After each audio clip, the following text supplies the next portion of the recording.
you see me? Hey, yeah, there you are. Hey, Paul. Hey. So, I am just now starting the audio recorder. Alright, so that's set up. And I'm starting the video recorder.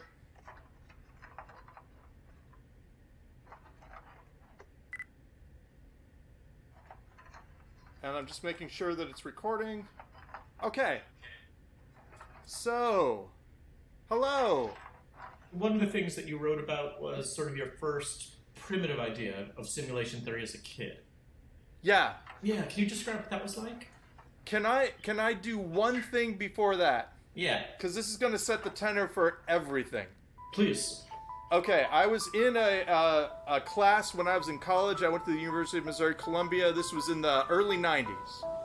And a teacher was in front of the class, and the teacher said, something interesting about the brain is that we actually can map what we think about the human nervous system by the highest level of technology of the day. So, for example, when the aqueducts were big, people thought that humors controlled the body, that different liquids would come in and teach you or make you feel a different way. And then whenever the telegraph came, then all of a sudden we thought that, well, these are nerve impulses that go down sort of like wires. And then she said, now we know that the brain is a computer. And I raised my hand. I said, because that's our highest level of technology. And she said, no, the brain is a computer. And I didn't do that well in the class.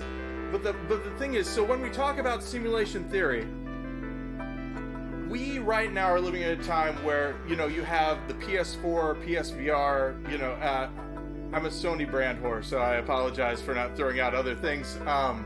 But the basic, you know, virtual reality level of simulation is something that we can use as a model.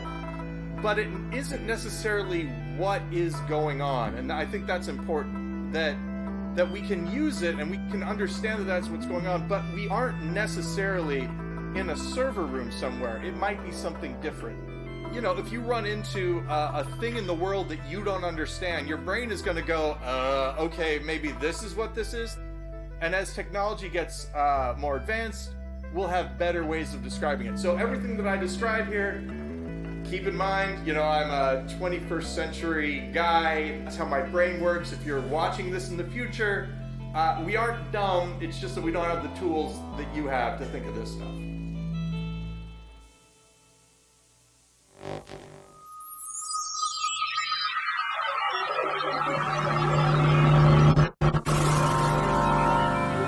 In September of 1977, the writer Philip K. Dick, creator of Minority Report, Blade Runner, and Total Recall, addressed an audience of fans in Metz, France.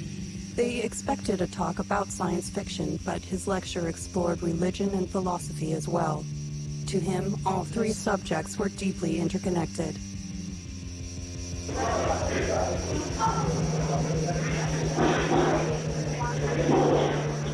The title of my address is, If You Find This World Bad, You Should See Some of the Others.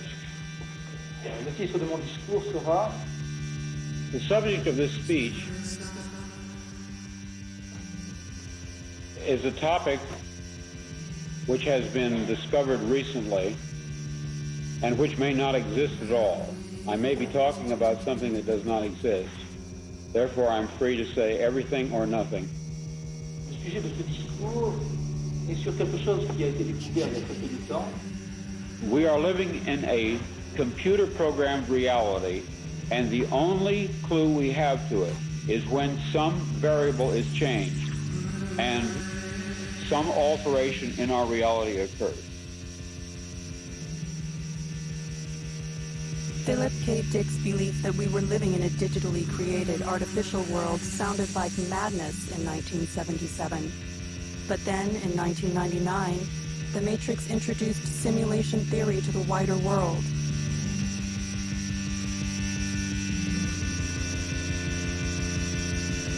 In the years since the film, this idea has begun to be taken seriously as more than science fiction. It is fiercely debated online and in real life, in classrooms, laboratories, design studios, and courtrooms. So the idea is, right, any sufficiently advanced civilization could create a simulation that's like our existence, and so the theory follows that maybe we're in the simulation. Have you thought about this? And a lot. Are we?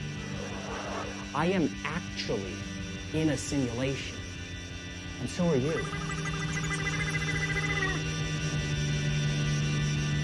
So are we living in simulation? I find it hard to argue against that possibility. If all of this is some kind of informational process running in some machine, the machine is not in this universe. It's somewhere else, and this universe is a consequence of its running.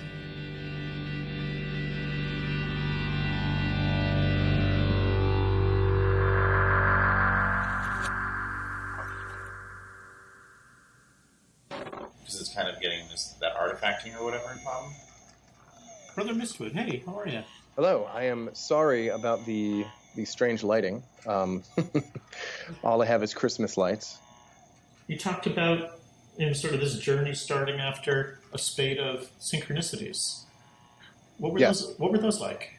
There's a number of rather small examples. The kind of everyday things that you would, I'm thinking of someone and I turn the corner and there they are.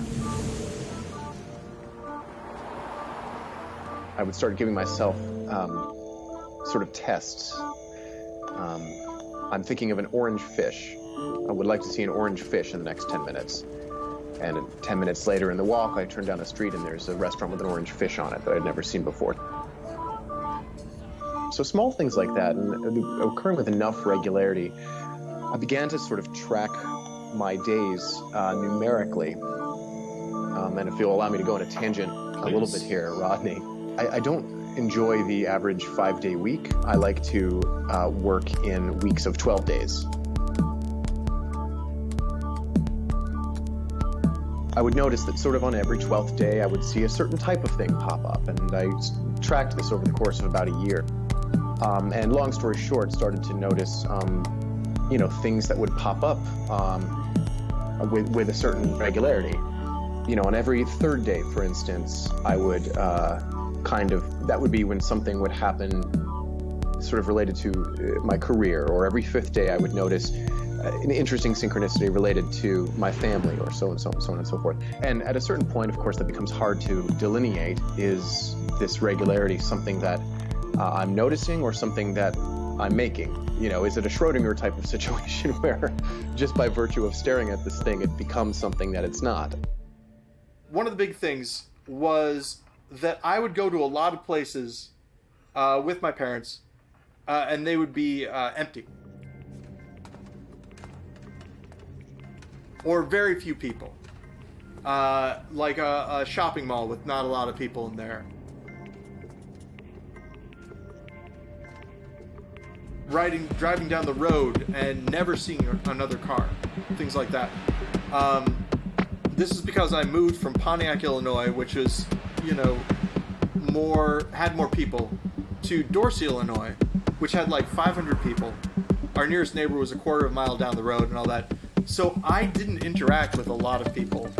And one of the things that I thought, again, this is in my little, I moved there when I was in like second grade.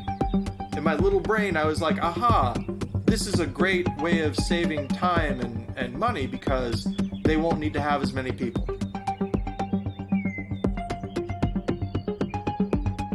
Occasionally I would go to St. Louis, which was about 50 miles away, but whenever we did, my dad had a very tight control over our schedule and our itinerary.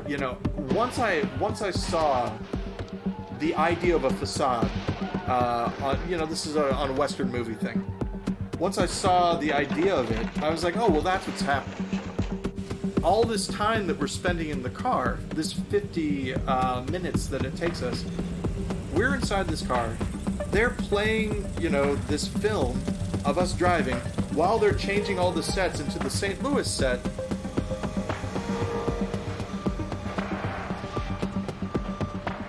But I'm not to get to go and see everything because my dad is going to be there to make sure that we hit the points that we're supposed to hit, and then we get back in the car and we go.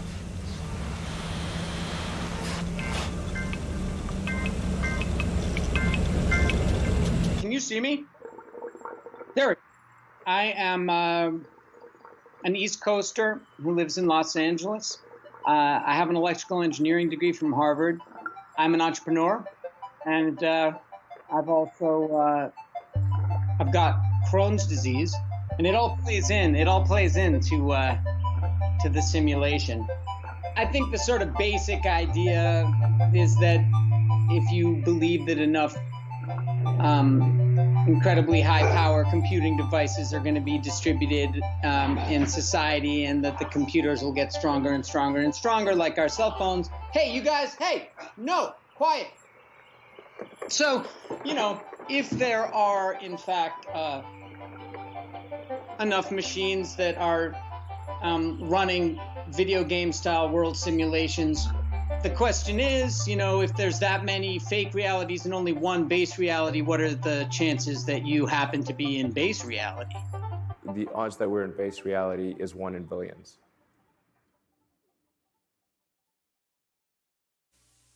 The most influential statistics-based look at simulation theory was a 2003 article by Oxford professor Nick Bostrom. It was titled, "Are You Living in a Computer Simulation?" Well, I was at the time a kind of postdoctoral fellow at Yale University.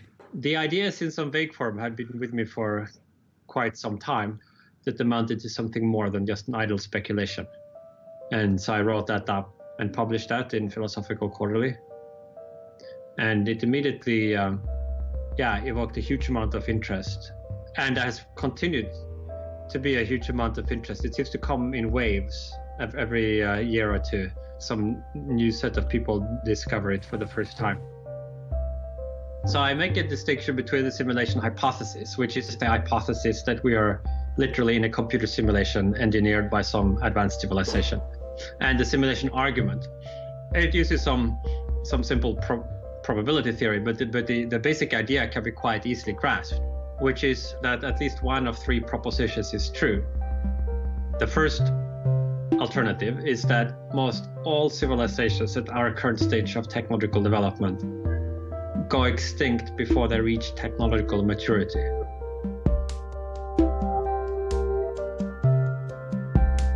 The second alternative is that there is a very strong convergence among virtually all technologically mature civilizations, in that they all lose interest in creating simulations of this kind.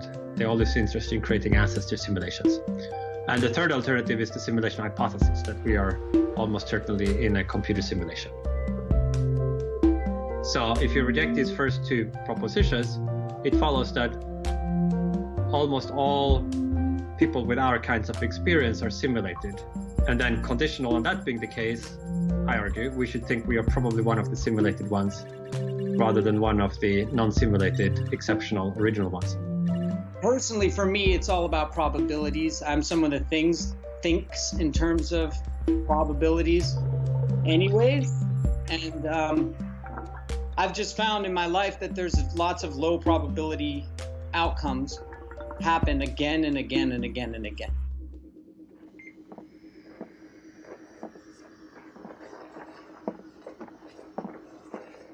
Bam. If I keep glancing off to the sides, because my screen's over there. Oh, okay. You're actually at my drawing table. So if I keep glancing over there, I'm just looking at you. And I'm looking at the camera. What kind of drawing do you do? It depends. You know Mobius? Sure. Yeah, I redrew one of his entire books with characters from Peanuts instead of characters from him. And then I just do painting and stuff, like just doodling like fake Magnolia stuff. Nothing that wonderful, but I'm working more on the Mobius style for an entire new book right now. That's cool. So are you a full-time professional comic artist? I wish. No, I do special ed teaching. When did you start thinking that there was more to simulation theory than a science fiction conceit? Well, we know Musk, when he started talking about it, really started thinking about it more. The strongest argument for us being in a simulation, probably being in a simulation, I think is the following. that 40 years ago, we had Pong, like 2 rectangles and a dot. That was what games were. Now, 40 years later, we have photorealistic 3D simulations with millions of people playing simultaneously, and it's getting better every year. If you assume any rate of improvement at all, then the games will become indistinguishable from reality.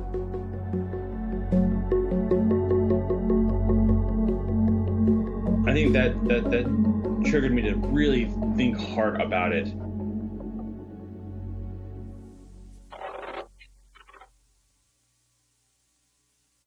Does any one of us remember in any dim fashion a worse Earth circa 1977 than this?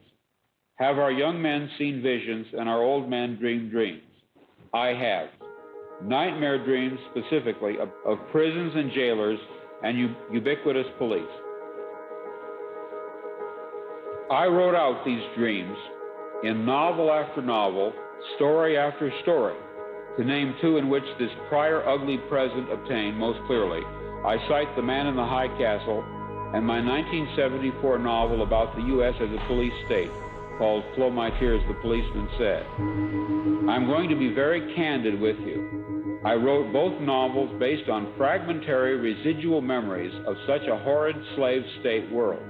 Or perhaps the term world is the wrong one, and I should say United States, since in both novels I was writing about my own country. Some people claim to remember past lives. I claim to remember a different, very different present life. I know of no one who has ever made this claim before, but I rather suspect that my experience is not unique. I can even tell you what caused me to remember. In late February of 1974, I was given sodium pentothal for the extraction of impacted wisdom teeth. Later that day, back home again, but still deeply under the influence of the sodium pentothal, I had a short, acute flash of recovered memory. In one instant, I caught it all. You are free to believe me or to disbelieve, but please take my word on it that I am not joking. This is very serious, a matter of importance. I am sure that at the very least you will agree that for me, even to claim this is in itself amazing.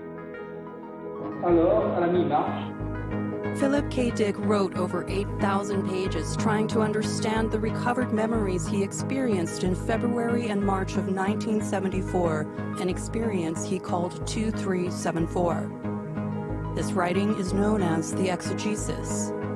Eric Davis, working with Pamela Davis and Jonathan Latham, wrestled with this text to edit a single book from it. It was a great experience, although a kind of crazy-making one in a way. And you're really you're like in the antechamber of the guy's problems and his trauma and his despair. And it was such a vast text that you kind of had to do it by attrition, really. There were a number of things that really worked. One is that when he was really engaging his own writing, we included that. When he was describing experiences, we included that. There's a part where Dick describes the writing the exegesis as a hell chore. I think it shows the challenges of wrestling with extraordinary experience, and particularly experiences which we can find throughout religious history of insights, seeming insights into reality that, for whatever positive vision they give you about the true nature of things, do manage to undermine your sense that the everyday world is at all a coherent, realistic operation. And that's quite a harrowing ride.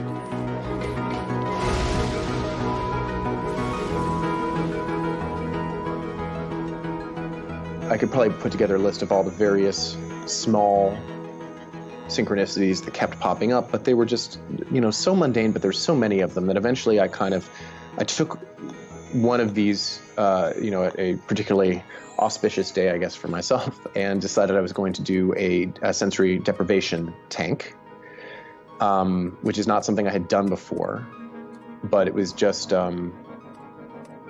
something that felt like it would be an interesting experience. And so I did that, and there's a guy in New York here on 23rd Street who has a sensory deprivation tank in his apartment, which is a strange thing, but you go in, he gives you the spiel. You ask him any questions, and then you go into it. And I, never having had done this before, I kind of went to it not really knowing what to expect, but he said, just sort of like ask for what you want, or ask for, what you'd like to know. And, the sense I got was like, yes, I'm asking the universe or whatever, but I'm also really asking myself. And, maybe those aren't different things, right?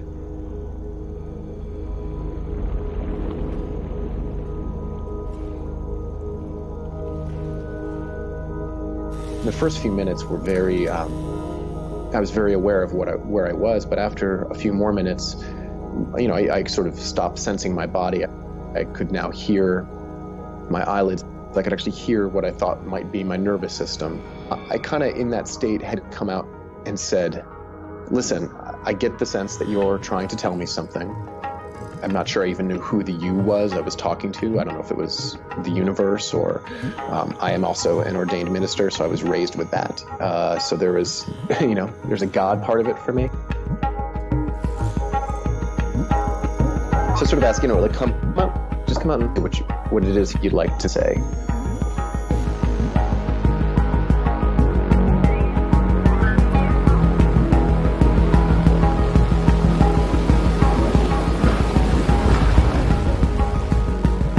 Yeah, and I'm not a new age guy at all, or at least I wasn't before I did this, but my head started to buzz. My forehead just started to violent, pounding, swirling buzz that I felt like I opened up, and I just became aware, like, okay, I am not a body at all. I am the code. I am a string of letters and numbers and acids and so forth, and I knew this, of course, from DNA, but more than that, it means, nothing on me is real. And nothing on anyone is real. I'm a pattern. I'm a code constantly replicating itself, and I'm a vibration, and that's what it is. Got out of the tank, and I started talking to the guy, and he was talking about, it's your third eye opening, and sometimes that happens. And I asked him, well, what do I do with that? And he's like, I don't know. Enjoy it. I've always had a little bit of a sense of this, but this is the big event. I was about 11 or 12, and I'm adopted. I'm a pastor's son. My adopted dad is a pastor, so I go to church every Sunday. And I believe at this point in time, though, it wasn't a Sunday service. I think it was like an Advent service. It was at nighttime, and most people have some reference for church, but in case you don't, there are people, they're dressed up, and they're sitting in, this is in the early 80s, so people dressed up more than they maybe do now, and they're sitting in pews. Pews are like long benches, and they have their hymnals open, and they're singing, and I look around at everyone singing, and I think to myself, the way we're making these noises is that we have these meat flaps, and we're forcing air through these meat flaps, and we're making noise, and we're animals basically, yet we put on all of these clothes, and we sit in this place, and we're making these noises by forcing air through our meat flaps. And I start thinking about how bodies move, and how weird it is that they move that way, and just the absurdity of the situation keeps on going around in my head, and I'm like, oh, none of this is real. That's what's going on. And as soon as I had that realization, the only way I can describe it is I was nowhere. I was nothing. I felt sort of like loneliness was a thing. I was the personification of it. I was cut off from everything. It was only me. And it was soul-crushing and claustrophobic. But I didn't see anything. It wasn't that I saw blackness. I wasn't seeing, and I wasn't feeling. It was this almost negation of self, except that I was there feeling this weird emptiness, this goneness.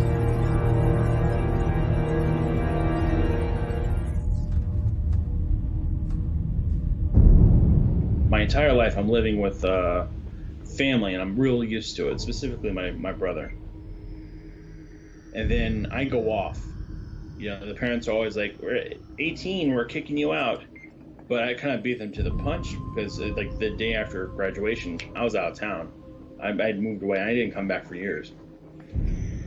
But during that time, I was just alone. You know, I lived with a friend, but I didn't have my brother with me. And all we would do for like 2 straight years, just play video games. I worked at a Chili's, and I would always come home. We would do stupid things like play Guitar Hero for 2 straight days, or we would get a game and do it from front to back, and then just go back in and just beat it again. All the time, video games for years and years, and it's literally all I did. Didn't draw, didn't do anything.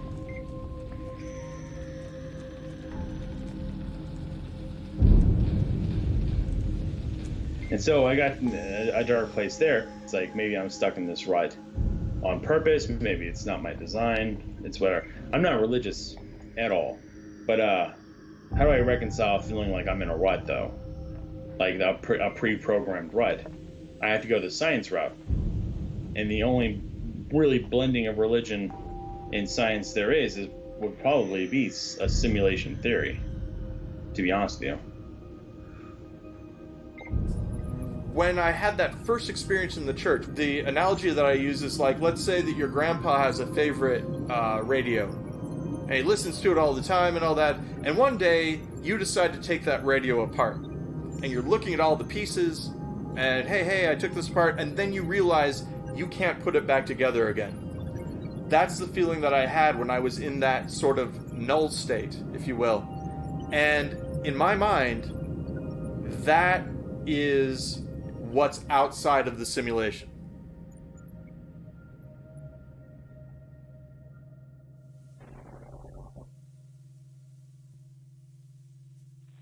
Contemplating this possibility of a lateral arrangement of worlds, a plurality of overlapping Earths along whose linking axis a person can somehow move, can travel in a mysterious way from worse to fair to good to excellent. Contemplating this in theological terms, perhaps we could say that herewith we suddenly decipher the elliptical utterances which Christ expressed regarding the kingdom of God, specifically where it is located. He seems to have given contradictory and puzzling answers. But suppose, just suppose for an instant, that the cause of the perplexity lay not in any desire on his part to baffle or to hide, but in the inadequacy of the question. My kingdom is not of this world, he is reported to have said. The kingdom is within you, or possibly it is among you. It was his mission to teach his disciples the secret of crossing along this orthogonal path. He did not merely report what lay there, he taught the method of getting there. But, tragically, the secret was lost. The enemy, the Roman authority, crushed it. When I saw Star Wars this morning, I thought to myself, deja vu.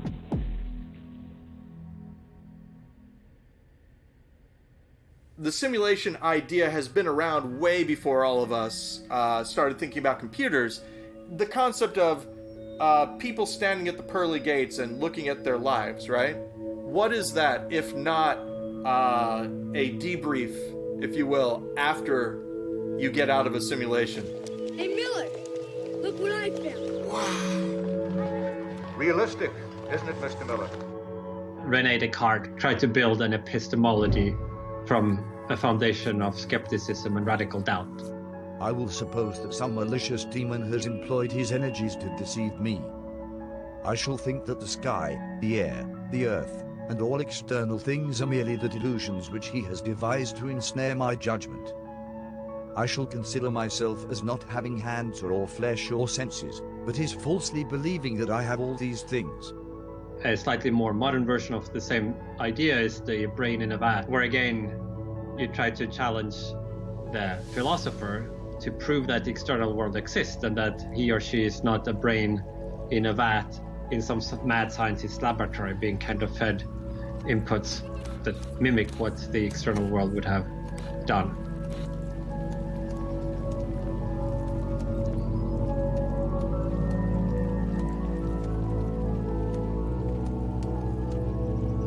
So it didn't really matter how realistic these thought experiments were. They were just logical possibilities, and the challenge was how can you disprove them? 1,000 years before Descartes' evil demon, a similar idea was put forth in ancient Greece by Plato. He describes, like, imagine this situation. There are figures, they're chained inside of a cave from birth. They have no experience of what's outside of it. They're looking at a wall, and on the wall they kind of see this projection. Do you see men passing along the wall, carrying all sorts of articles which they hold projected above the wall? Statues of men and animals made of wood and stone and various materials? Of the objects which are being carried in like manner, they would only see the shadows. Emily Pottist wrote about this parable's relevance to both simulation theory and other aspects of digital communications and miscommunications. It's a very cinematic metaphor, and I just love that, how, that sort of imagination of how film affects us. And just like there's like that lossiness between what is really happening and what perception shows us, there's sort of lossiness between what media shows us and what the real world outside of that media representation is. So now it's not just what their senses decide to show them, it's what the media decides to show them. And this is extremely dangerous to our democracy. Let's go back to Hindu myths.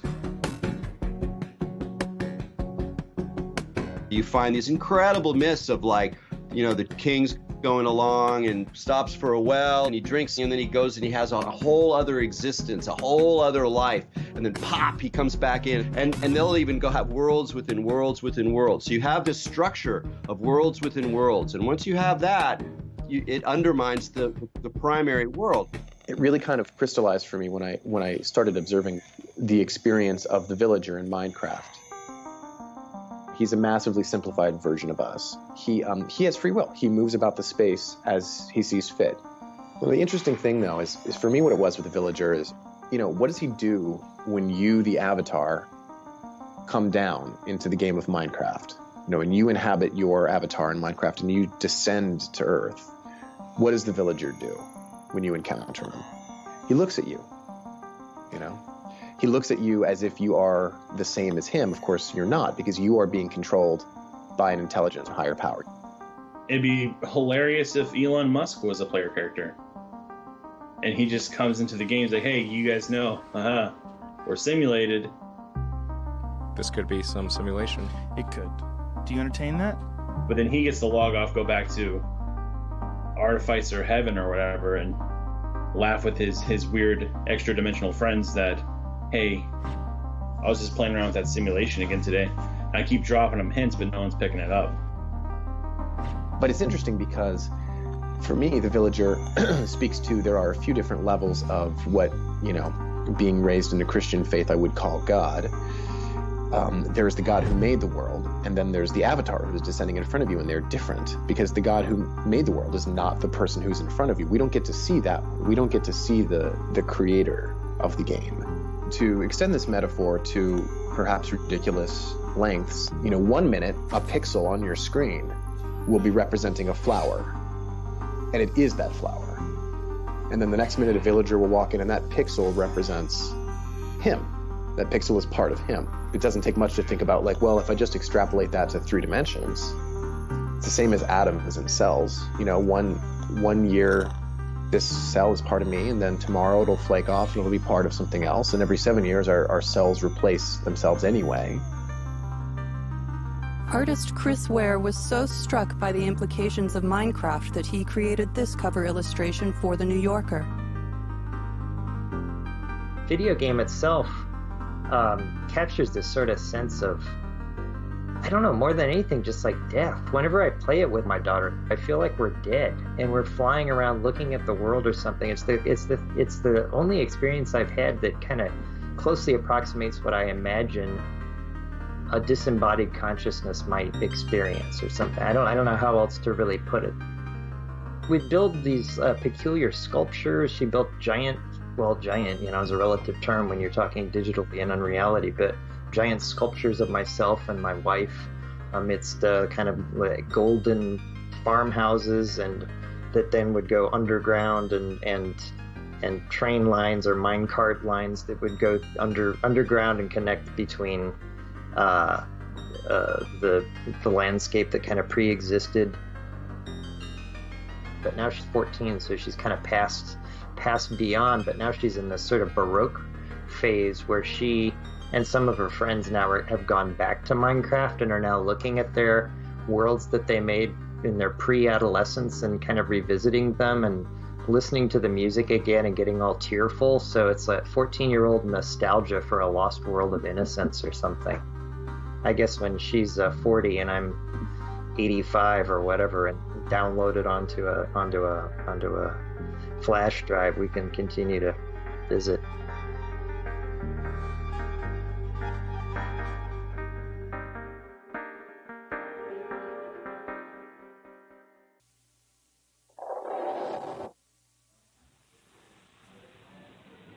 My relationship with the United States has always been a very bad one. It has always seemed to me that I was about to be arrested by the American police for some obscure reason. And perhaps that's because of reading Kafka's The Trial. That book influenced me very much, you know, where someone is arrested for a crime and he's never told what crime he has committed. When I was a kid, and one of the things that I really keyed into was adults at the time would repeat things over and over again. For instance, Newsweek magazine. My dad used to get it all the time. And we'd be sitting around the dinner table, and he'd say, well, you know, and then he'd say word for word a sentence that was read from the Newsweek magazine. So it was like the magazine programmed him to say that thing. This wasn't an original thought that he had. And that's really where it started, I guess. You know, in my, like, early childhood, the concept that the people that I was dealing with were, I used the term chemical robots at the time, but the concept that they weren't actually conscious. They had these repeated behaviors that they would do over and over again. In his paper, Nick Bostrom defined a simulation of the entire mental history of mankind as an ancestor simulation when estimating the amount of computing power one might need. Does the idea of ancestor simulations suggest that we're retracing the steps of the genuine society that created the simulation? Well, that's one possibility. There could also be all kinds of variations, ranging from complete fantasy worlds that bear no resemblance to anything that existed in physical reality to variations of history. All of that is conceptually possible.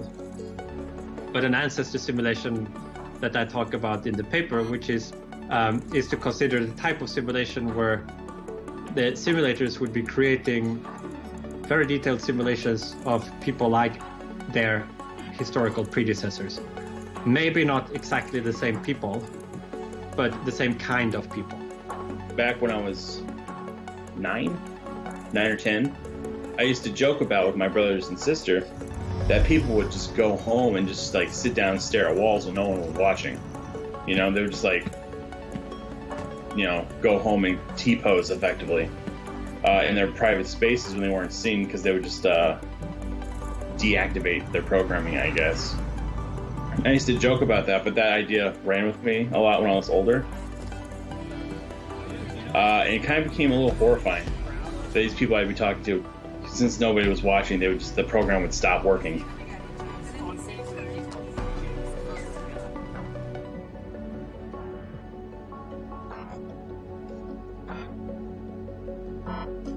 Does not assume that all the details of our world would be simulated to perfect subatomic precision all the time.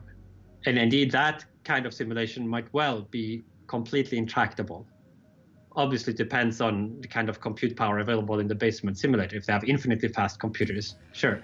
But no, the idea rather is that you would be able to create a simulation capturing only enough that to the simulated creatures they couldn't tell the difference. And that would involve some pretty clever footwork on behalf of the simulators that they would be able, for example, to fill in more detail in a particular part of reality when we are paying attention, but then not simulating all of those details all the time. I'm occupying maybe 20 square feet, and yet there's a whole world that exists because I know about it, just here in my brain. I worked with a company for a little while that launched what is now a very popular app that is an interactive fiction app. You know, there's an element of, well, it's just like writing and choose your own adventure, but what became swiftly obvious to me how simple some of our own decision making is from a coding perspective. A popular recent Reddit AMA was with a user who wrote, "I am a real-life non-player character." And all right, we're all good. So, a NPC is a non-player character that you will normally see in a video game.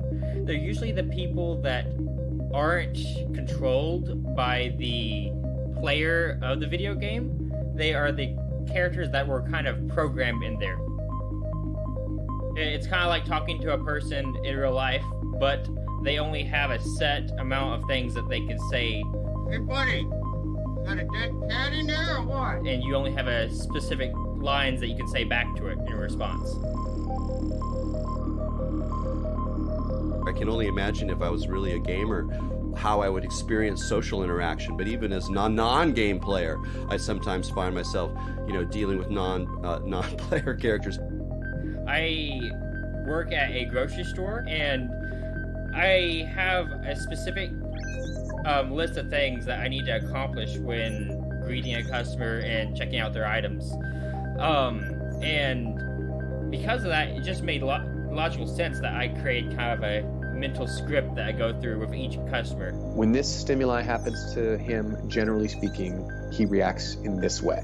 It's not terribly different from the code that tells the chickens of Minecraft what to do, or the turtles in Mario Brothers, or the mosquitoes of Maine. They're all kind of operating on the same principles.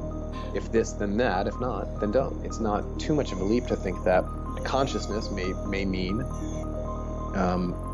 we are being inhabited by some sort of player-type intelligence. The reason everyone loves to be like, oh, small world, is because it is actually, there just isn't enough processing power to render 7 billion consciousnesses. There are not 7 billion consciousnesses. Yeah, there might be 7 billion in the general algorithm of how many people are on Earth, but when you start talking to people, there's probably like a couple 100,000 AIs that are serving as the substrate for the, people experience that everyone's having on Earth. So when you find that the same people are 6 degrees of separation, it's not a surprise at all. In fact, it's a flaw in the system. And that's just a limit of the actual processing power of the machine that the sim's running on. Well, have you ever encountered a non-player character? I mean, you encounter them all the time when you're walking down the street and you don't interact with people. Like, it's just like any video game. There's much less processing power being attributed to the automatons. But once you start interacting, then something has to actually serve as the intelligence behind that so-called, human. Society is rapidly secularizing. Religion is completely falling apart. And there's elements of that are wonderful. I think religion plays an overly restrictive role in people's lives too often. Certainly the religion I was raised in does. But I do know people from my childhood in a fairly evangelical Christian world who, wanted to, would have committed violent acts if only God, if only God wouldn't punish them for it. Now, why it takes God to do that as opposed to one's own honor and self-worth and love for the neighbor, I don't know. But that was the case, right? I believe that this thought, that we are living in a simulation, I think that is going to just increase in popularity. And for people who are content to see both sides of an argument and that doesn't split our heads in two, You know, for people who are content to see shades of gray, I think that's a fine idea, because we don't, you know, it doesn't change anything about my daily life necessarily, and it shouldn't. So if I'm a simulation, okay. So if I was created by a creator god, okay. So if I'm a random sparking of cells, okay, fine. It doesn't change much about how I am living day to day.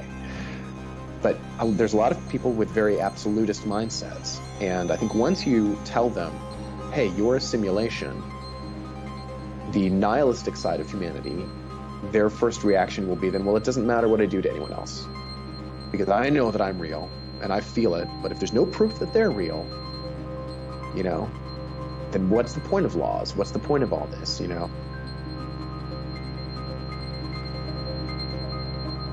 I do honestly think there is a certain degree of inability to separate real world from digital realities when you have something like the shooter in New Zealand live streaming what he's doing and going after people like he's in a first-person shooter, and going after the people who are like Muslims, or, you know, people shoot up synagogues, going after someone who is constructed as an other by the media that they consume. We must meet the threat with our valor, our blood, indeed with our very lives, to ensure that human civilization, not insect, dominates this galaxy now and always.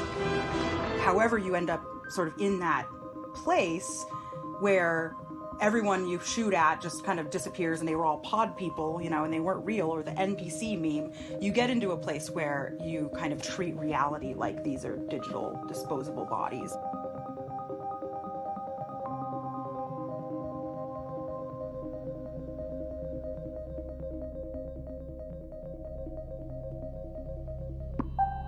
And so one guy might plug in, he's Kanye West. One person might plug in, and he's, instead of doing that, he's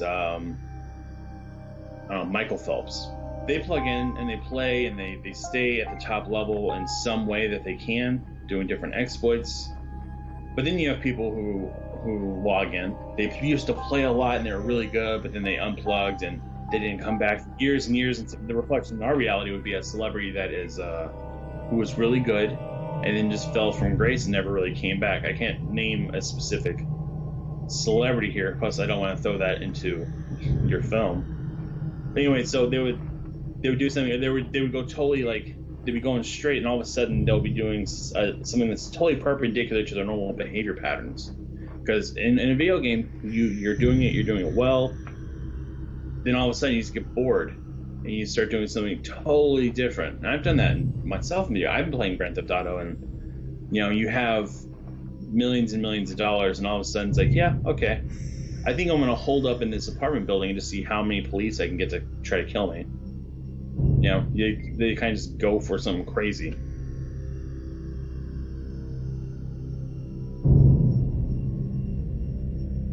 I once said to my uncle, well, what if this is all fake? You know, what if none of this is real? And he said, well, then what's to keep me from going door to door just shooting people in the head? Or what's to keep me from, you know, shooting you? And it always struck me as being, is that what you want to do? Is the only thing keeping you from doing that the fact that the world is real and there are consequences? Did you see that video of the gentleman on the West Coast, I'm sorry, who he hijacked a commercial air flight that was empty? It was just him on board, and he had no training whatsoever. And he started just flying around the coast. What the hell? Oh my god. What is happening right now? Did you ever see that?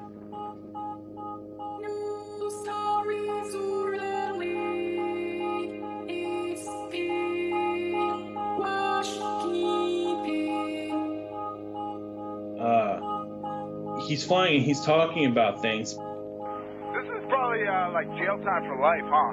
I mean, I would hope it is for a guy like me.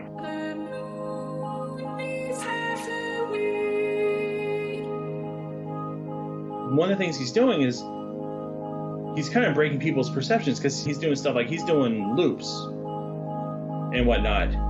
He's getting remarkably close to the ground. He's over the ocean, over the land. He's doing tricks. Just flying the plane around. You seem comfortable with that? Oh, hell yeah, it's a blast, man. I played video games before, so I know what I'm doing a little bit.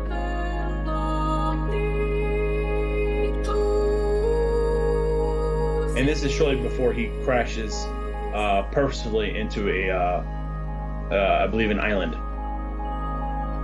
just offshore. But yeah, it's nuts. That's one of his last thoughts, is how much it's like a video game to him. Then he crashes.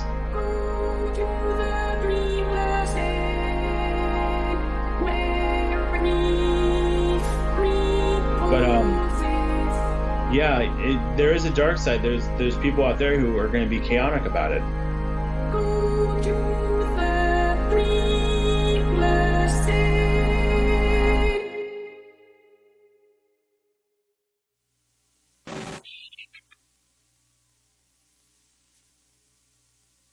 One very pronounced impression would probably occur to us, to many of us, again and again, and always without explanation. The acute, absolute sensation that we had done once before, what we were just about to do now. We would have the overwhelming impression that we were reliving the present. Deja vu. Oh, deja vu. Which? APOC. What is it? A deja vu is usually a glitch in the Matrix. It happens when they change something. What we need at this point is to locate, to bring forth as evidence, someone who has managed somehow, it doesn't matter how, to retain memories of a different present, latent alternate world impressions, different in some significant way from this. Philip K. Dick might have been surprised to learn how common memories of a different present would become in the 21st century. If you remember a Kit Kat looking like this, then you could be living in an alternate reality. Welcome to Conspiracy Chat and that. Today's topic is the mind-warping, reality-bending Mandela effect. It's called the Mandela effect because hundreds and hundreds of thousands of people remember Nelson Mandela dying in prison, and that actually never happened. But hundreds and hundreds of thousands of people are like, no, I remember Nelson Mandela died in prison, but like that never happened. So when reports of the former South African president's death became news in 2013, it re-sparked the theorist debates on whether or not we've somehow slid into an alternate timeline. The Berenstain Bear children books have changed. They used to be called Berenstain Bears, and now they've always been known as the Berenstain Bears. Over 10,000 Mandela effects have been logged and confirmed.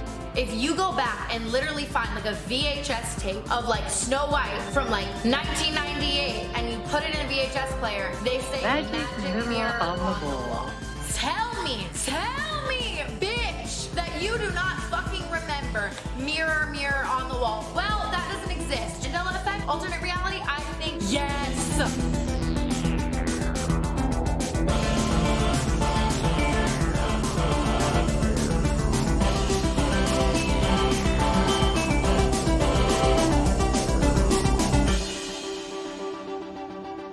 When I was young, I lived in Mexico. Very young, like 10 years old. And then I returned there for the summer with my mother once. I was 18 years old, and I really didn't know anybody. I finally get a call from some friends of friends. These guys pick me up, and they're in a 1970 Jeep Wagoneer, big old machine. It immediately becomes clear that they've been drinking because they say, hey, help yourself to a beer. And I look in the back of the Wagoneer, and there's all these empties rolling around, and couldn't find a seatbelt, and I just said, all right, fuck it, I opened a beer. Then we were driving down a major street in a city called Cuernavaca. It had a cement divider between the two sides, and the driver, for shits and giggles, decided to pop on in an opening, pop onto the wrong direction, and drive until there was another opening. So we were driving against traffic in the wrong side, and no cars, we didn't get in an accident. So that was the first near miss, but I don't count that. And so we headed off. We went to a liquor store, they bought some more liquor. They said, oh, what should we do? Let's go to the pyramid. So there was a pyramid in town. And so we head over, we climb the fence, we're walking on a Mexican pyramid. It's, you know, it's kind of an awesome experience in and of itself. And they're getting bored. They say, all right, that's it. Let's go home. When we get back in the Wagoneer, and in Mexico at that time of year, this was summer, they have monsoons that last, 5 minutes. Now the road's completely wet, and these guys are drunk, and I'm sitting in the back seat. The driver says to the passenger, hey, man, why don't you take the wheel for a second? And I'm sitting in the back, and I'm like, yeah, that's the worst idea I've ever heard. But it's too late, right? It's too late. And he grabs the wheel, and the car hits the side of the road right away, but it hits the curb and slides. So it hits one side of the street and then slides in the other direction, hits another curb and flies through the air, probably about 1,000 feet through the air, and lands on the roof.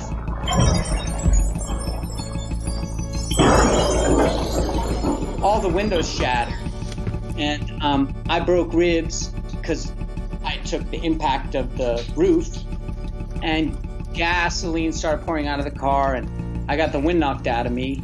I crawled out of the window and got as far away as I could, and then a truck pulls up, and they say, oh great, banditos. And then another car pulls up, and it's the federales, the Mexican police. The banditos just leave. And I'm like, oh great, the police are here. And they're like, no, actually it's worse. It's worse that they're here. Once they learn that we've been drinking, they're gonna arrest us all, and then they're gonna ask for a big bribe for you because you're American. So I was standing in the darkness, and then another car pulls up. A guy gets out, and he says, excuse me, I am the chief accountant of the Cuernavaca Police Department, so the local city police. And he knows about the corruption of the federales. And my hosts managed to get the information to him that they had hidden an American in the darkness. And they got me out of there. But the whole thing, it seemed so implausible that I'd survived. The likelihood of all of that was just so low. Somebody's got to be putting their hand on the scale. Because I kind of just think of it in terms of the algorithm tweaking probabilities so that things are essentially more interesting. Because it's a game. Okay, so I think the first public place where I actually was able to put a name to an idea, probably the Matrix movies. You can't mention simulation without mentioning that. The book he keeps all this stuff in is what's it called? Simulation and Simulacra. It's right there at the beginning of the movie, just throws it right in your face. After the trilogy was over, they released that animation, the Animatrix. Yeah, I think that one really hit home the button. The idea was planted, and that thing really pressed on it. In the Renaissance Part 1 and 2, it's kind of hosted by almost like this technology demigod who's kind of bringing you in and out of reality. As far as what's going on inside the Matrix, what's going on outside the Matrix, the history of how the simulation was built. I moved to Canada. I lived in Canada for a couple of months. And so my friend from Illinois drives up to Canada.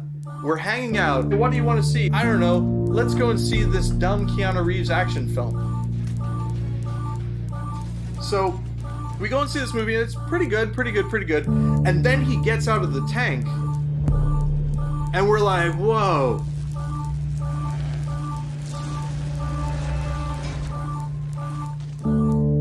Joshua Cook was a Virginia high school student when he heard about the film. I was riding in a car on the way home, and a friend of mine was in the car to get in? She mentioned this movie Matrix that people were going crazy over. People were going to the movie theaters 15 times in a row to see it, and that people were getting obsessed about it, raving about it. Oh man, you gotta see it! Like they've never seen anything like it, and the graphics, oh you know. And then I heard them say something about black trench coat and stuff, and that really hit me for a few reasons. One is I had already had a fascination and obsession really with the black trench coat because of the movie The Crow, which was like my first movie obsession. So I went to the Blockbuster video store, and from the very beginning of the movie, it had my attention, and it had kind of like a rough, aggressive, you know, Rob Zombie, heavy metal theme to it too. It's the Matrix, the soundtrack that makes you go, whoa. See, I thought about the structure of the whole thing, like what would it be structurally? And an idea came to my mind of what it would look like.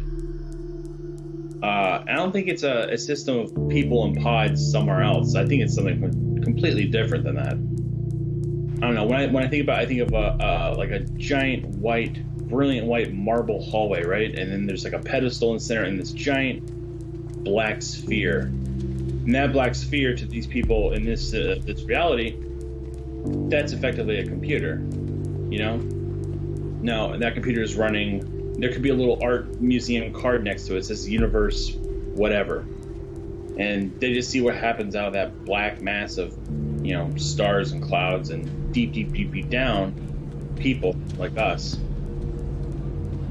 And then going from that model, you wonder, okay, is it important to them? Are we a very special case that the entire reality is focused on? So they're trying to figure out what the point of life is, and so they just keep rerunning the universe. I think what they want us to do is improve upon the simulation that they've already made. And this was where we get into GANs. I don't know if that's how you pronounce them, but GANS. Generative Adversarial Networks. Basically, the idea is that you have two AIs, and they're competing with each other. AI number one is the Forger. It wants to make pictures of human beings that look like human beings, enough to fool someone. And then you have another one that's the Inspector. The Inspector's job is to tell the difference between fake pictures of people and actual pictures of people. And the two of them just run at each other. Boom, boom, boom, trying to fail, trying to win, all that. Until eventually, you and I look at the pictures and they look real to us because they've gone through all these iterations. But what are people if not generative adversarial networks? Cop tries to solve crime. Criminal tries to beat cop. Kill you. Idiot! You made me. Hacker tries to hack a system. Programmer tries to fix the system. Audience gets jaded with this type of media. So somebody new comes along and tries to make something better. We're constantly getting back and forth at each other. If you look at social media, maybe this is why we're always arguing, because we exist specifically to refine and hone things. In the end, what do we want to create if not another simulation?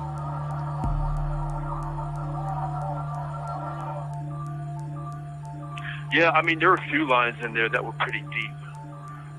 Neo asked Morpheus, why do my eyes hurt? And Morpheus looks at Neo and says, because you've never used them before.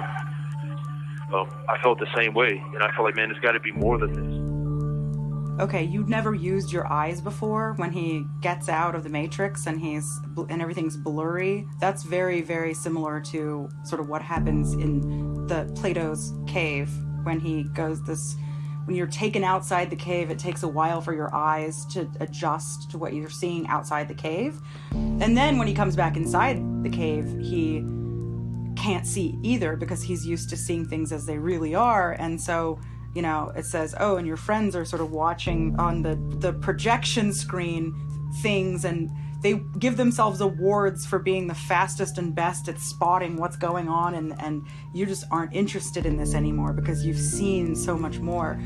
It's funny how this just sort of like value system that allows us to believe that we know something that everyone else doesn't, like also contributes to that othering when he's walking down the street and everyone is fake, you know, and then and the person in the red dress, and then later the guy's like, oh, I engineered her.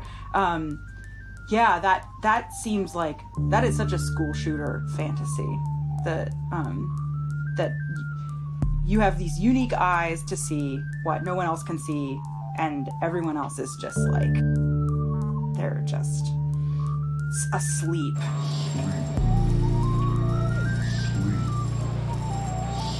Having told you my story about when I was a kid, when he got out of the tank, the immediate thing that flashed in my mind was, okay, this is kind of like what happened to me at that point, but there was no tank to get out of. And I maybe didn't even have a body per se. I went to a store in the mall near my house. It was called Hot Topic. I don't know if you've ever heard of it. And they had all kind of goth wear, black clothes, black everything. There was a line of trench coats hanging on a rack in the corner of the store. And I was with my sister, Tiffany, and I made a beeline straight for the trench coats.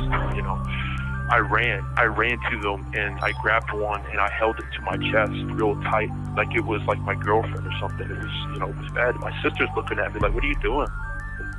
Whenever I would be going through something really bad, whether it was being bullied at school or whether it was being abused at home, I could escape. I could leave the room. I could escape, put the black trench coat on. It was like the trench coat was like a living, breathing organism to me. You know, it made me feel, when I put it on, it made me feel strong. It made me feel powerful, unassailable. It made me feel closer to Neo than I've ever been. I would wear the trench coat to the mall mainly. I would walk around the mall just all day with the Matrix music on my headphones. I had the soundtrack. It was in my CD player, and people would see me coming and they would just kind of back away, you know, and I had this sick thrill of wearing it. So being Neo was that I felt for a long time. It actually saved me, but until a certain point.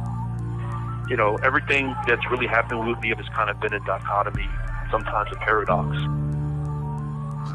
I probably watched the Matrix movie, I don't know exactly, but I know it was hundreds of times.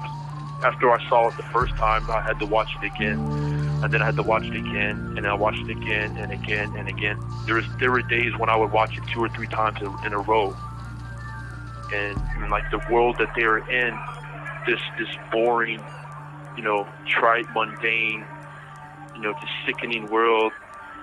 I felt the same way. It just felt like nothing was going right, and what the hell am I doing here? And I felt like, man, there's got to be more than this. Maybe there's something with this Matrix thing. Maybe it's real. Maybe it's not so fake after all. You know, who knows?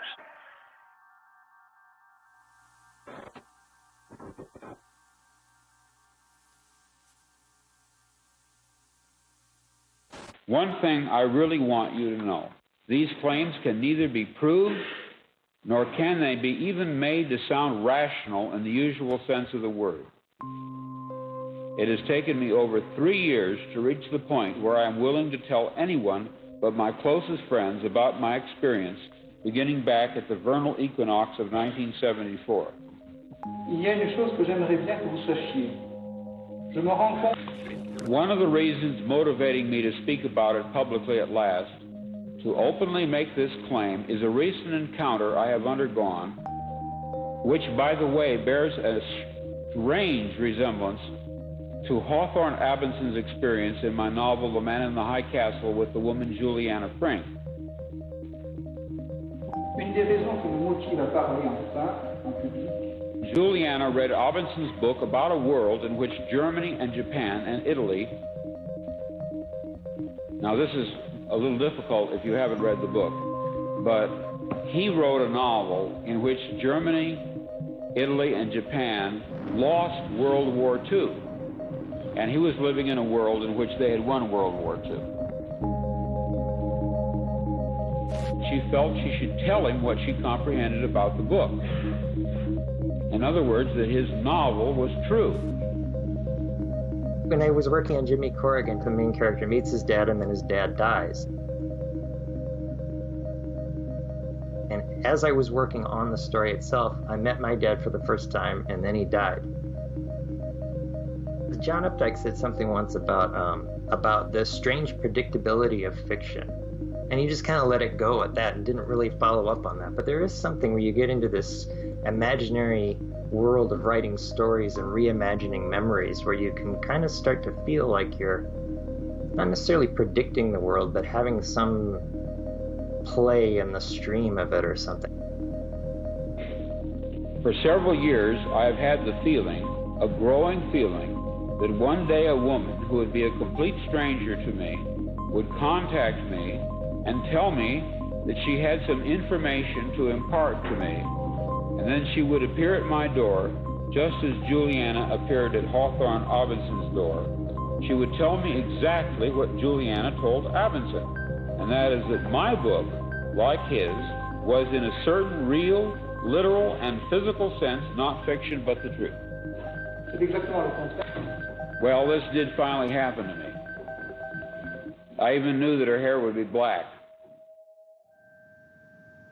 One of the first things that a lot of science fiction critics remind you when you're talking about science fiction is not about prediction. But of course people think about it anyway.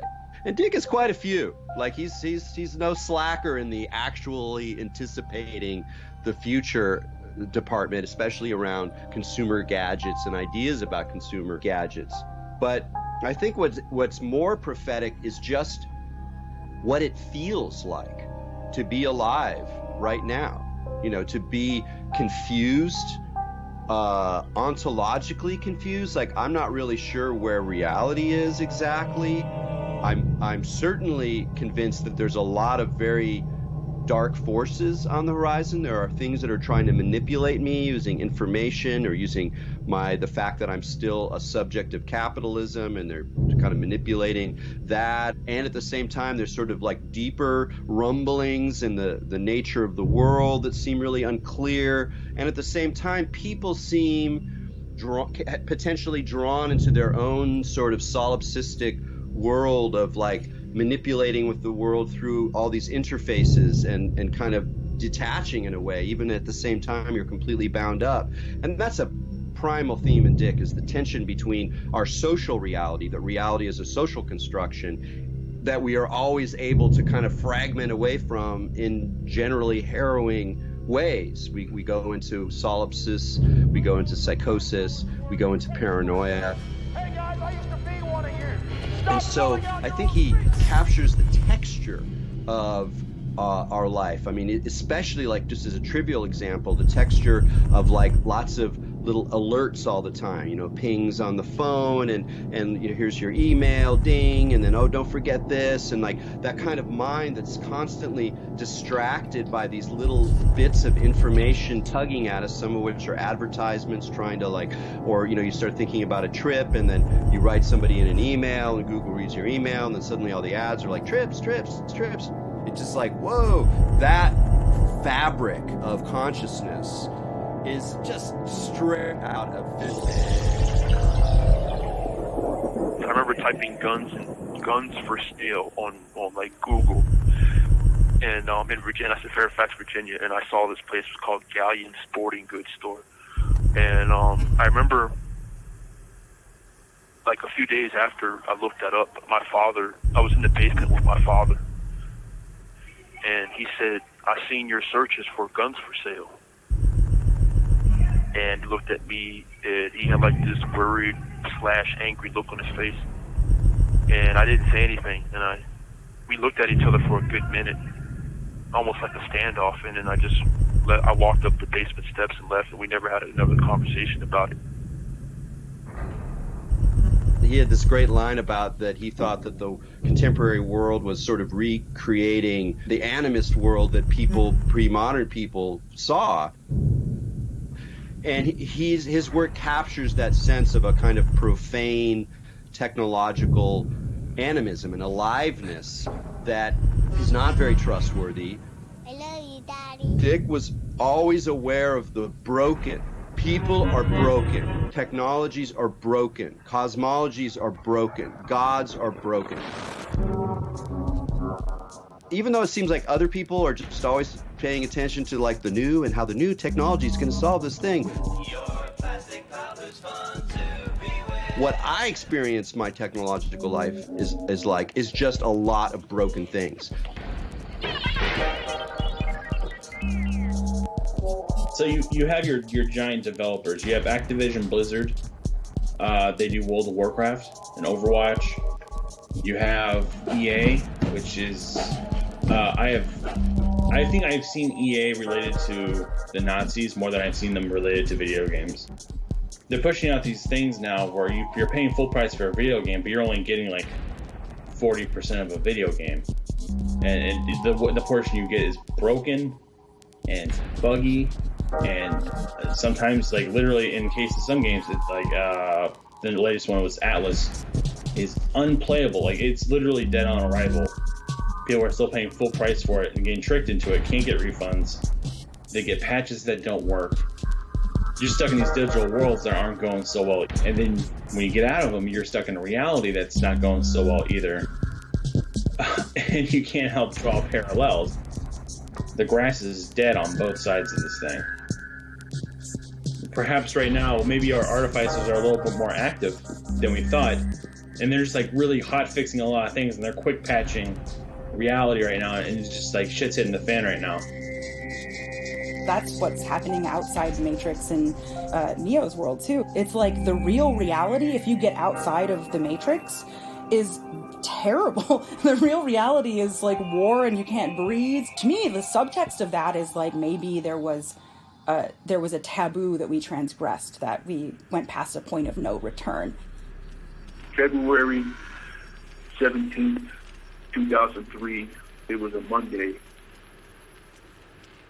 I woke up, there was a whole lot of snow outside from a recent blizzard we had just had. And I walked downstairs, and I saw my father shoveling the snow, so I got my clothes on, helped him shovel the snow. And in the middle of doing that, I remember my mother came out, and she looked up, and she said, "There's so much snow. We're going to remember this for a long time." I spent the rest of the day in my room playing violent video games and watching the Matrix movie with my black trench coat on and my gun in my hand. As evening time continued, paranoia sunk in even further. Lightning struck my brain, and this is what hit me. I said to myself, the only way I could find out for sure, the only way I could find out for sure if the Matrix was real and I wasn't losing my mind, was to simply pick up the phone and call them. I left my room and I walked precariously over to the house phone in my parents' bedroom.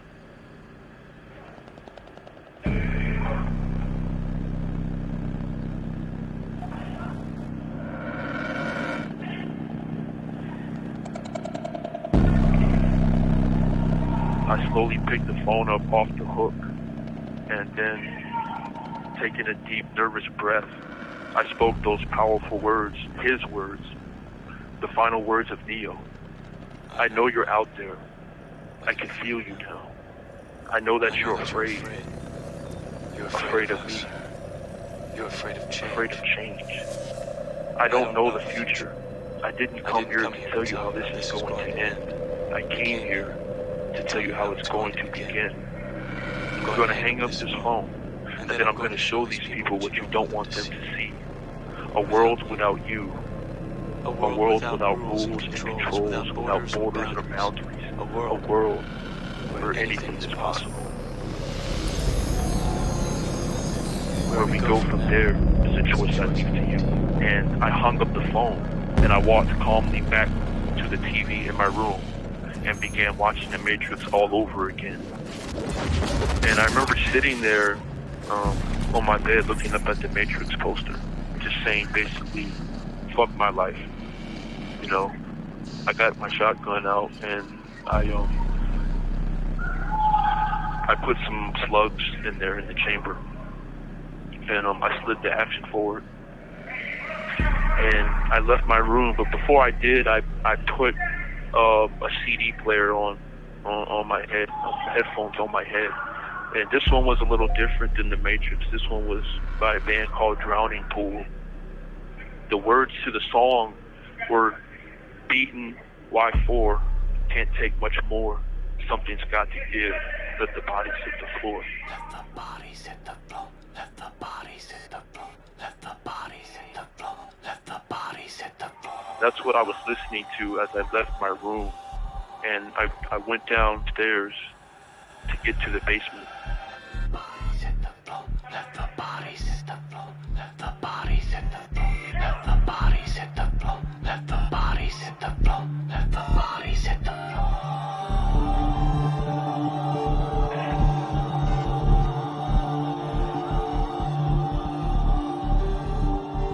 And remember when I got to the bottom of the basement stairs, I saw my mother was sitting there at the computer with a smile on her face.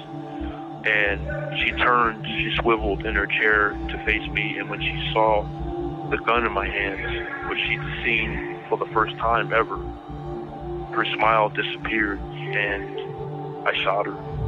I shot her in the chest. And I turned my attention to my father, who was on the other side of the basement, and he was at his computer too, and he dove under the table, and he was looking at me with a look I'd never seen on him before, and just that look of shock and disbelief. And I remember I crouched down to be level with him, and I shot him about 3 times.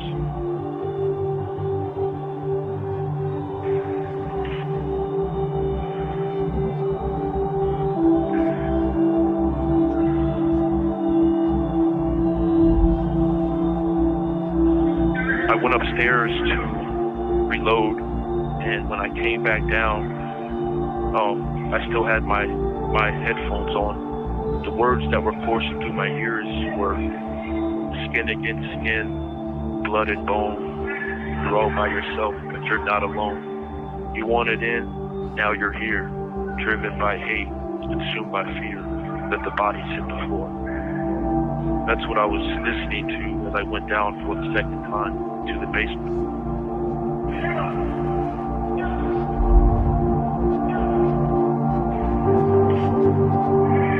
Standing at the top of the basement staircase, and my mother was standing at the bottom of the staircase, holding her chest as she bled out.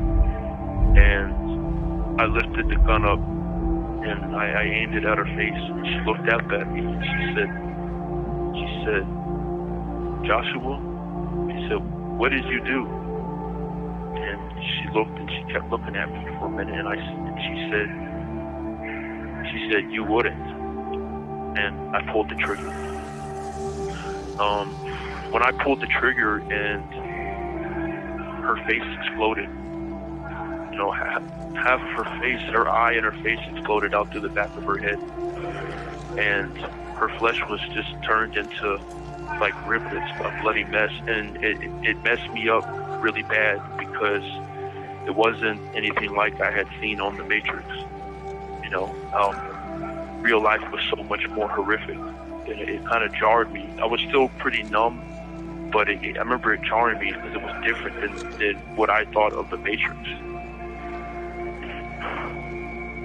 So I turned around and I went upstairs to get to the dining room. I picked up the phone in the kitchen, and my sister was on the phone. I didn't realize at the time that my sister was on the phone with my father at the exact moment that I killed him and my mother.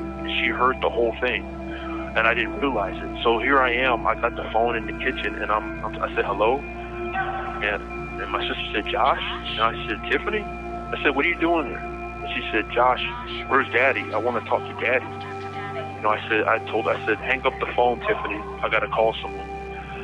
And she didn't hang up, so I let the phone hang, and I went to, my father had a cell phone. I went to a cell phone. I went outside, I took a Coca-Cola out of the refrigerator, and I popped the top, and I started drinking it, and I called 911. When I hung the phone up, I got a call on my dad's phone from a friend of his, and my dad's friend said, "Hey Josh, is your dad there?" And I said, "He can't come to the phone right now."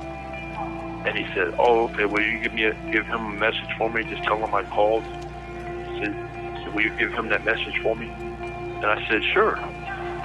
And he hung up the phone, I hung up the phone, and moments later, the police arrived at the driveway of my house with their guns drawn. About 5 or 6 of them with their guns drawn on me, and told me to get down on my knees, and of course, they arrested me.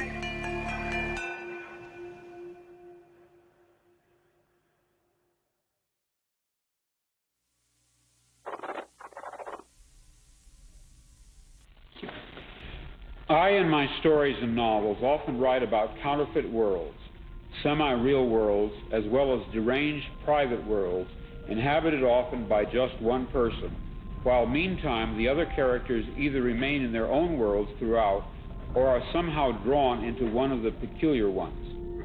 This theme occurs in the corpus of my 27 years of writing. At no time did I have a theoretical or conscious explanation for my preoccupation with these pluriform pseudo-worlds, but now I think I understand. What I was sensing was the manifold of partially actualized realities lying tangent to what evidently is the most actualized one, the one which the majority of us, by consensus gentium, agree on.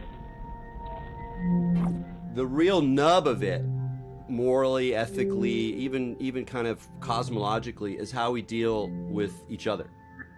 Like, okay, I'm in a simulation. Okay, I'm in a false phenomenal world. How do I deal with this person I'm in love with? How do I deal with this person who is my enemy? How do I deal with a dying parent?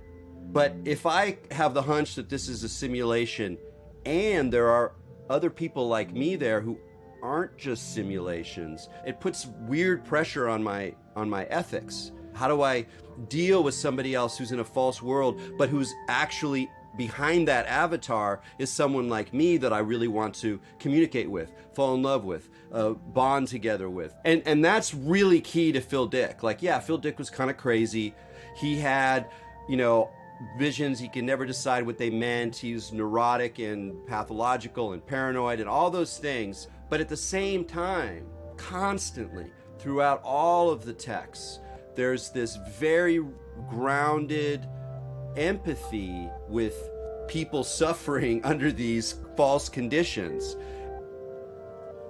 He's very real portrayal, very sobering portrayals of human beings that are still, they have a heart, and that heart is what kind of keeps you going as you suffer these various nightmare scenarios that he throws your way, including the ultimate one of just not knowing.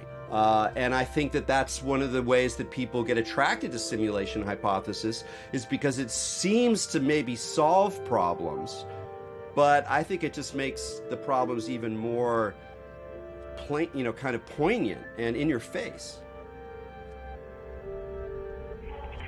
So when I met my lawyers for the first time in Fairfax jail, they asked me about my crime, and I told them, I said, I did my thing just like Neo in the Matrix, like I was in virtual reality, and that really took them by surprise. They weren't expecting it. I also told them that the moment of my crime, I had also felt a tinge of remorse, because it was two strong things at the same time, that I was entering the world or exiting the world of the Matrix, and in their real life with what I did to my parents. My lawyers later went to my house, and they went upstairs to my room, and they saw my enormous Matrix movie poster on my wall. And they saw my black trench coat laying out on my bed, smoothed out on my bed. They saw my black boots, the ones like Neo wore. And they began to think that they may have an insanity defense. They said that I, quote, harbored a bona fide belief that I was living in the virtual world of the Matrix at the time of the murders. that was part of my defense. This isn't real. What is real? Which was later dubbed the Matrix defense. The Matrix defense is a version of the insanity defense and is a descendant of the taxi driver defense of John Hinckley. It has been used multiple times since Joshua's trial, most notably by Lee Malvo, aka the DC Sniper. The doctor, the psychologist, Dr. Shostad, he diagnosed me with a form of schizophrenia called simple schizophrenia. And that's when he made the declaration that people are scarcely real to me and things like that. There were different events that happened in my life, different things I was feeling that were in a combination led up to me exploding. The abuse I had been suffering from my parents at home for many, many years. And then I had the bullying at school and the undiagnosed mental illness I had for years. And all of that together kind of formed a ticking time bomb in me. I call it the perfect storm, but I never made any excuses for my crime. And I just wanted to die, you know. It was like, just forget about all of this stuff, man, you know. And as a matter of fact, at the end of my sentencing hearing, I got to say a written statement to the judge out loud there. And there, I told her that I wasn't making excuses, and I deserved the death penalty. I deserved to die. And I think about what I did every day. I wish I could take it back, you know. Ultimately, Joshua decided not to pursue the Matrix defense and pled guilty. He was 19 years old when convicted. He is not due to be released until 2043. The Matrix movie has affected people in all sorts of different ways. It all depends on where you're coming from and the psychology of it. Mine is just kind of an extreme case. There are people out there today, maybe listening to this, that are going through the same things that I was. And this is the whole reason why I'm even talking about this today, because I know I have a purpose, a calling in my life to try to reach them. Joshua wrote a book about his experience in hopes of reaching other troubled kids and stopping them from repeating his mistakes. Now that I'm in my mid-40s, I am actually finally able to deal with people as human beings. And you could think of it one way: if people are simulated, they're getting better and they're easier to relate to, but is it possible that I saw everyone as these sort of robotic humans walking around because I couldn't figure them out because of a problem with my brain? And that's the thing. I never want to get locked into the idea that this is all fake, if in fact the reason I thought it was fake is because it was an easier way for me to deal with the complexity of human existence. I feel like being fully in the body with another is like sort of maybe like seeing the light, you know? It's the petite mort of orgasm, or just like the fusing of consciousness with another. Audre Lorde talks about the erotic, and I think the erotic as a dynamic in reality is an antidote to solipsism. It's an antidote to a lack of empathy, because it allows us to sort of have a playful relationship to the other. There's that scene in The Matrix Reloaded where Morpheus gives a speech and tells everyone that they're about to be attacked by the machines. This might be their last night alive. The machines have gathered an army, and as I speak, that army is drawing nearer to our home. So what do? They play music, they dance, and in the midst of this stew of flesh, Trinity and Neo sneak off to this catacomb and make love.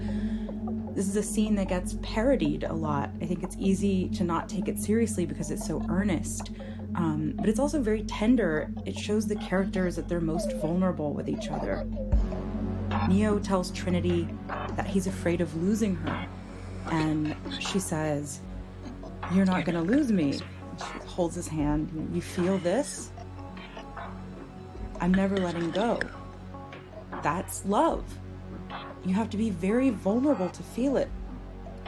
I think loneliness and isolation and trauma play very heavily into the kinds of realities that people construct for themselves.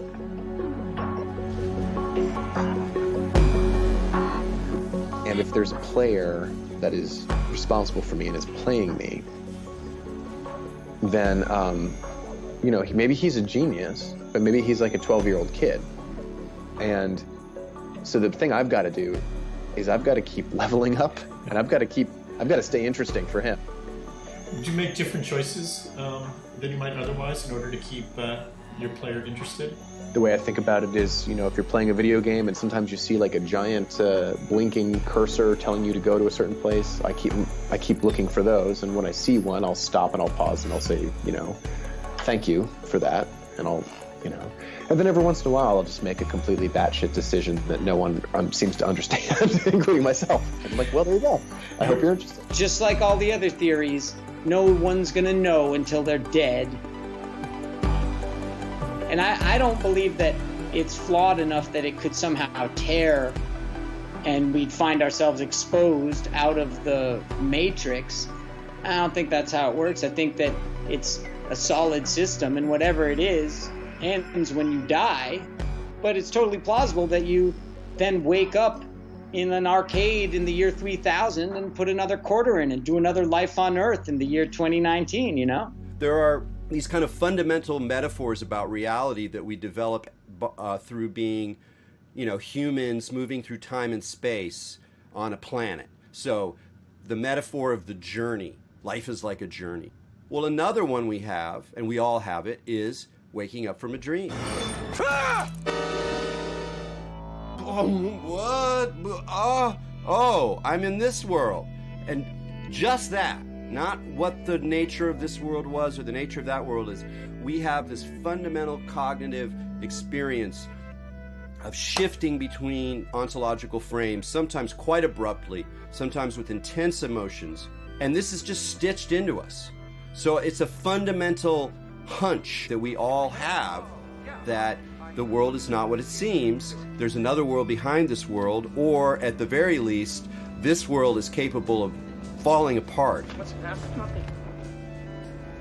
I don't know, just thinking about the simulation, does it excite you, or does it sometimes fill you with unease?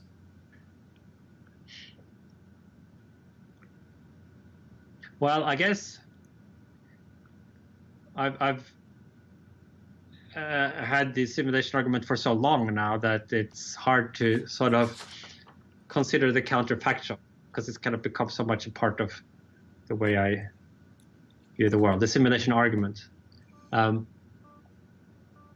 do think that it makes it quite compelling that this very general notion that there are more things in heaven than on earth than are dreamt of in our philosophy. This sense that we are plausibly very, very limited in our understanding of what the heck is going on. We have made progress in that. Maybe we have figured out, like, you know, 6 of the 10 things you need to have figured out to really know what's going on. But the thing is that each of the remaining 4 things might so radically change the conclusions that until you get them all right, maybe you're like as lost as you would be if you only knew 1 or 0.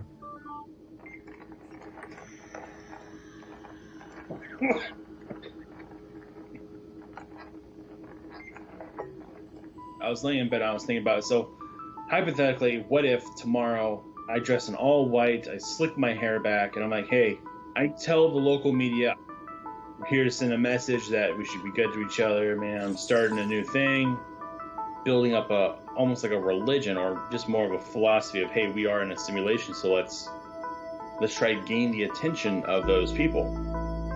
Now those entities running the thing.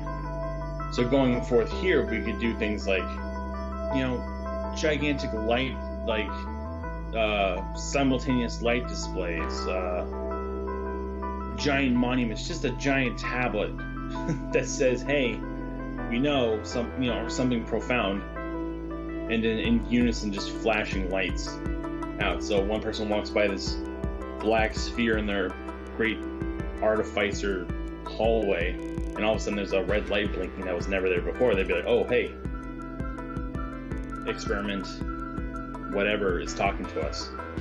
And who knows if we just keep going with it and going with it and going with it, do things like organize the Earth in a more logical pattern to get ourselves spread over the universe, because the larger screen we have to display our message, the more attention we'll get.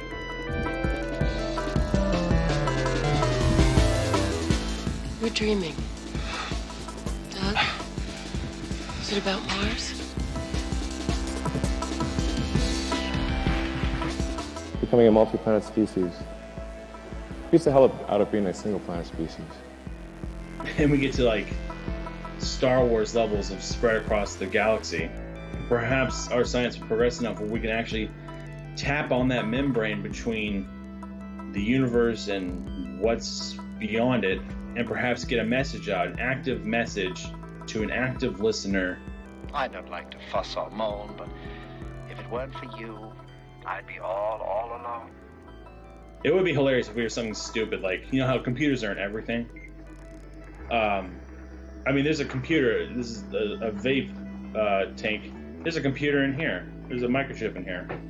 But if we were something like one of the numerous computer devices that's been thrown into a basket somewhere because you have too much crap, that would suck, because then we would never be found. Maybe this whole project that you're doing, right, is the simulation sort of flirting with you, if you will. Like, it's going, hey, I'm going to go ahead and let you see a little bit what I've got going on under here, and I'm okay with it as long as you respect me.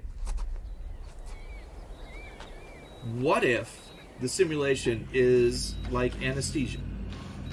Imagine, if you will, that you're going through surgery, and all of a sudden somebody introduces something in your bloodstream that totally makes the anesthetic go away.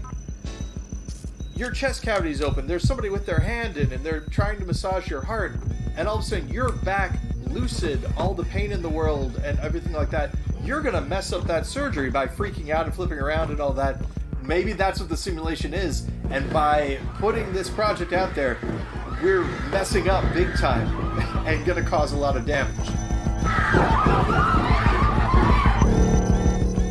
The other option, though, maybe this is the key, if you will.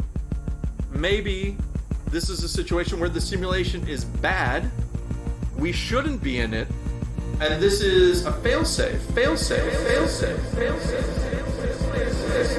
So that the person watching this goes, oh, maybe that's what's happening with me. And maybe, who knows, you know, they're in suspended animation somewhere. They're the ones who are supposed to pilot the ship. They're knocked out. They're not responsive. And so they create this movie for them to watch so that they start questioning reality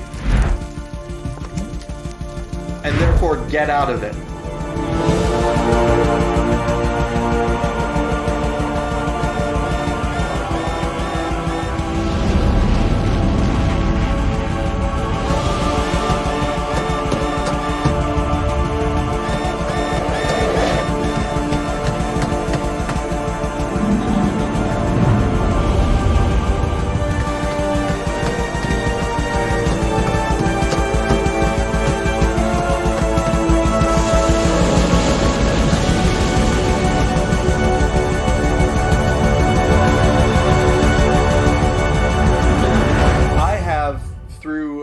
Dreaming and waking up, lived thousands of different lifetimes.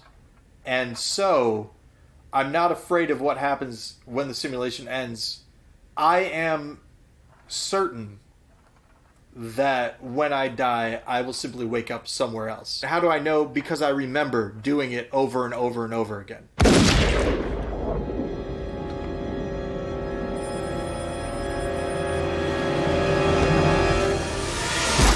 Good morning.